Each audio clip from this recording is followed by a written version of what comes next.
Our scripture reading this morning indeed comes from the book of Genesis chapter 9, and is the part of the story of the flood that happens after the waters have subsided. It's the part of the story that ends with that rainbow. Then God said to Noah and to his sons with him, "As for me, I am establishing my covenant with you and your descendants after you, and with every living creature that is with you, the birds, the domestic animals, and every animal of the earth with you, as many as came out of the ark. I establish my covenant with you that never again shall all flesh be cut off by the waters of a flood, and never again shall there be a flood to destroy the earth."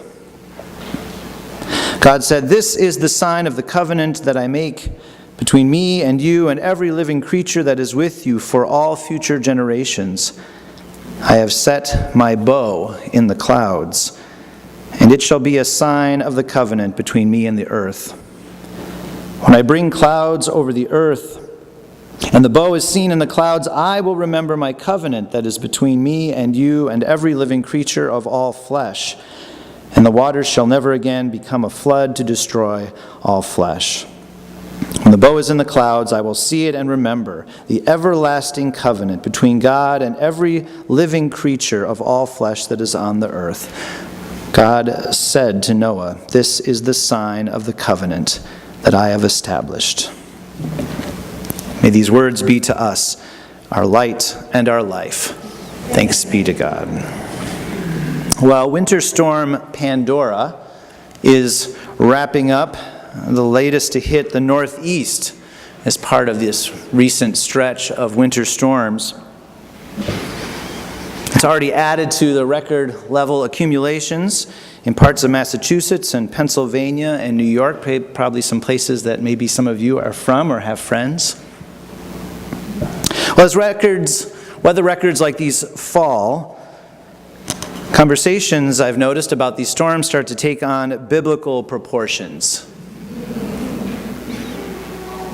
While some folks point to climate change as the cause, a few zealous religious leaders have even suggested that storms like Superstorm Sandy and Hurricane Katrina were in fact God's punishment on those parts of the country. Even here, some of us weather-hardened Minnesotans, which I think I can call myself one now after surviving last year's winter, some of us are starting to feel a bit like Noah, anxiously watching the skies.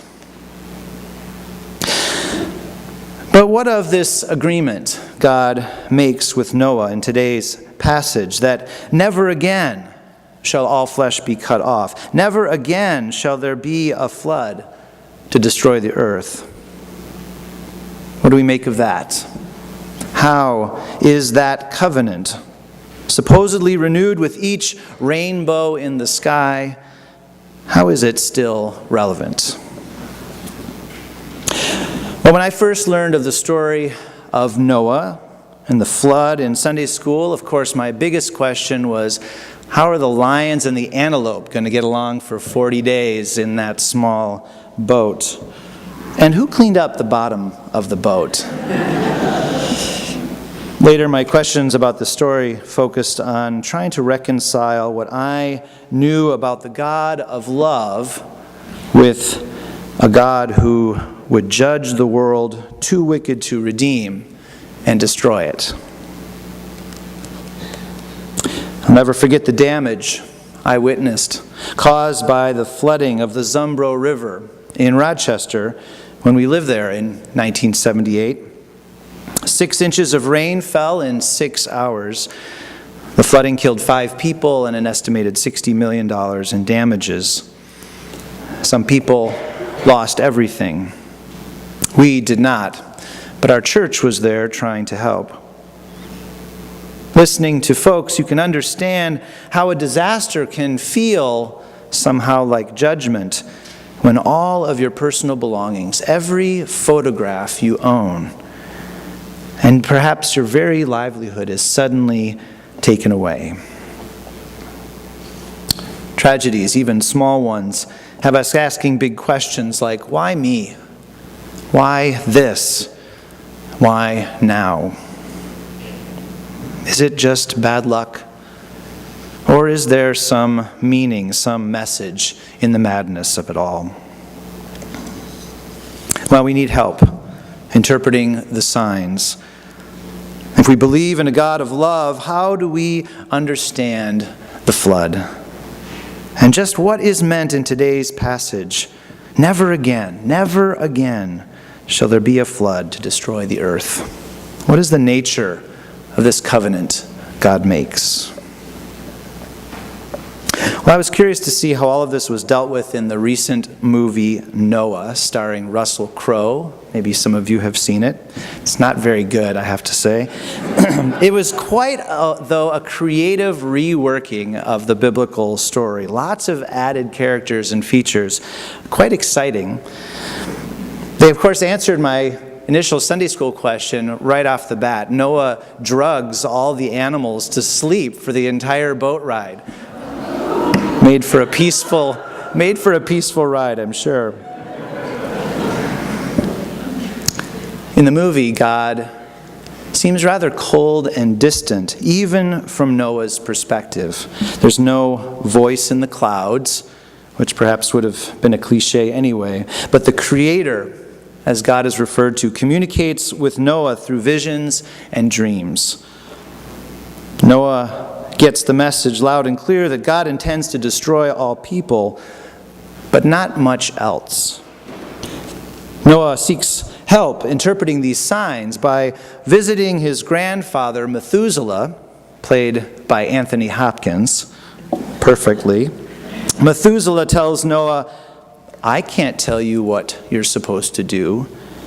Clearly, the Creator speaks in a way you can understand. Noah seems to understand part of God's message, getting a vision of this ark that he is to build. But he nearly misses the boat on the covenant after the flood. In the movie's climax, he stands ready to kill his 2 newborn granddaughters, trying to finish the destruction of humanity that he knew God had started. There is a rainbow in the final scene, but the hope it reflects in this movie seems perhaps more about Noah's restraint than God's love and mercy. Well, unlike some of the covenants in the Bible, this one is different. It's not just between human beings and God. It includes and extends to all living things and even the land itself. After demonstrating the ability to destroy everything on the planet, God says, I am establishing my covenant with you and your descendants after you, and with every living creature that is with you, the birds, the domestic animals, and every animal of the earth with you. Then later, I have set my bow in the clouds, and it shall be a sign of the covenant between me and the earth. This bow in the clouds is a bridge between all living things, God and the planet itself. It sounds a lot like a vision of an interdependent ecosystem reflected in today's environmental justice movement. But at the heart of the biblical version of this is God's restraint from destroying the world again. It's become clear that we've not done so well with our end of this covenant. We possess the same terrible power to destroy the world multiple times over, whether dramatically or incrementally, through environmental degradation. We know that many of our ways of life are not sustainable. Climate change is happening. And for some vulnerable parts of our ecosystem, it's already too late. Even if you don't believe in a judging or destructive God. The image of the restraint of God is worth noting and perhaps emulating in our own lives. Will we learn restraint before it's too late? Will we hold up our end of this covenant? Today is the first Sunday of Lent, as we've mentioned, and Lent is a good time to talk about restraint. Lent is traditionally seen as a season of fasting and preparation leading up to Easter. We Protestants usually think of this as a Catholic thing, but the practice of giving something up, of simplifying, sacrificing, will be necessary if we are to fulfill our end of this covenant. It will take courage for us to opt out of the systems of consumption. We might not be able to do it wholesale, so taking something on for Lent gives us a chance to practice. And who knows, after 40 days it might become a habit.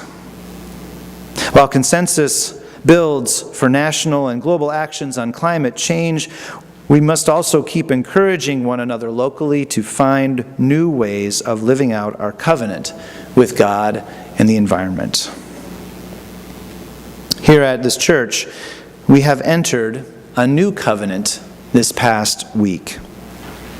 The Presbyterian Church USA, recognizing all the efforts of this congregation, certified McAllister Plymouth United Church an Earth Care congregation.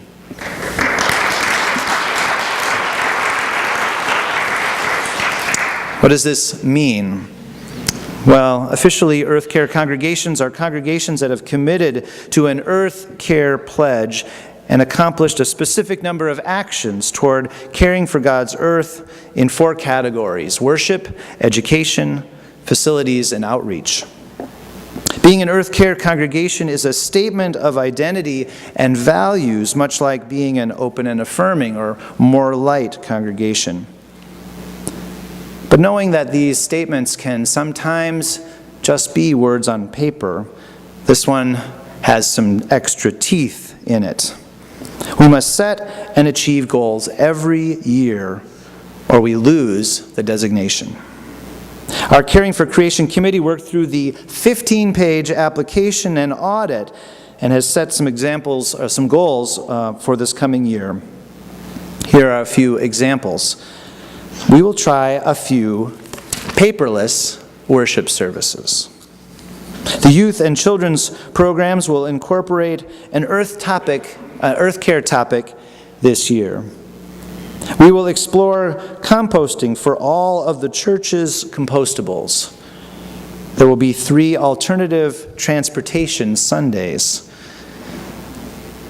And Session approved last Thursday our entry into the lottery system for state funding for solar panels. Let's hope we win the lottery this year. This is another important milestone for this congregation as we take seriously our covenantal relationship with the earth.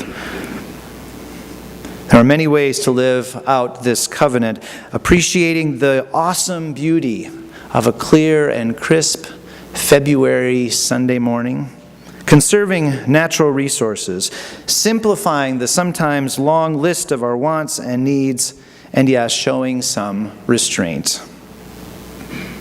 We must also restrain from letting fear push us into despair. We must take action to ensure the future of this planet.